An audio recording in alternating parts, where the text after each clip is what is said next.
ભેસાણ તાલુકાના ધારી ગુંદાળી સેવા સહકારી મંડળીમાંથી આરોપીઓને એકબીજા સાથે મિલીભગતથી હોદ્દાઓનો દુરુપયોગ કરી કુલ 40 જેટલા ખેડૂતો સભાસદોના મળવાપાત્ર ધિરાણ આપી તેમજ 23 સભાસદ ખેડૂતોના શાકપત્ર મંજૂર ન થયા હોવા છતાં શાકપત્ર મંજૂર કર્યા વગર ખોટા હિસાબો બેંક સમક્ષ રજૂ કરી કુલ 2,56,91,200 ની નાણાકીય ગેરરીતિ આચરી હોવાની ભેસાણ પોલીસમાં ફરિયાદ નોંધાઈ હતી। પોલીસે મંડળીના મંત્રી રોહિત અમૃતલાલ અમરછેડા તેમજ મંડળીના પૂર્વ પ્રમુખ ધીરુભાઈ ઠુંબરની ધરપકડ કરી છે, જ્યારે મંડળીના હાલના પ્રમુખ ફરાર છે, જેને પકડવા પોલીસે ચક્રો ગતિમાન કર્યા છે।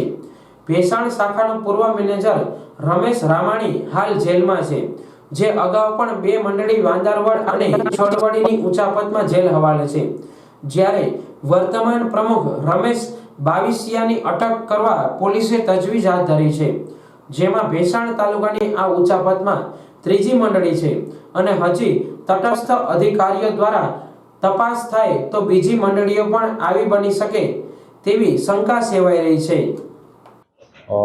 ભેસાણ પોલીસ સ્ટેશનમાં આવેલા જૂની ધારી ગુંદાણી શાખા જે સેવા સહકારી મંડળી છે તેમાં તેના માજી પ્રમુખ, હાલના પ્રમુખ, મેનેજર, ભેસાણ શાખા જિલ્લા સહકારી બેંક ભેસાણ શાખાના મેનેજર તથા મંત્રી, આ 4 આરોપીઓએ મળી અને આ જે જૂની ધારી ગુંદાળી છે તેમના સભાસદો, તે પૈકીના 63 સભાસદો પૈકી 40 સભાસદોમાં ખેડૂતોને જે શાકપત્રને ધિરાણ મળવાપાત્ર છે તેના કરતાં વધારે ધિરાણની ફાળવણી કરેલી અને અન્ય 23 જે સભાસદો છે તેમના ધિરાણના શાકપત્ર મંજૂર થયાના હોવા છતાં પણ આમના છે એ ધિરાણપત્ર મંજૂર કરાવેલા। ટોટલ છે એમને જિલ્લા સહકારી બેંક સાથે સભાસદોના નામના ખોટા દસ્તાવેજો ઊભા કરી કુલ 2,56,91,000 જેટલી રકમની છે ઉચાપત કરેલી। આ બાબતે ભેસાણ પોલીસ સ્ટેશનમાં આઈપીસીની કલમ 406, 420, 467, 68, 409 મુજબ ગુનો દાખલ થયેલો છે। આ ઉપરાંત ગુજરાત સહકાર ધારા અધિનિયમ મુજબની પણ ફરિયાદ લેવામાં આવેલ છે। તે પૈકી 2 આરોપી છે રોહિત અમૃતલાલ અમરોડા અને ધીરુભાઈ ગુસાભાઈ ઠુમ્મર।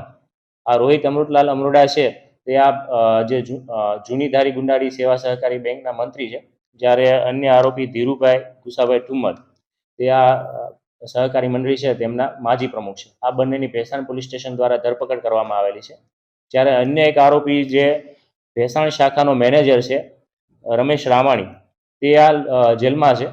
આ ઉપરાંત અન્ય જે વર્તમાન પ્રમુખ છે રમેશ બાવીસિયા તેને અટક કરવા માટે છે અલગ અલગ ટીમો છે પોલીસની મહેનત કરી રહી છે।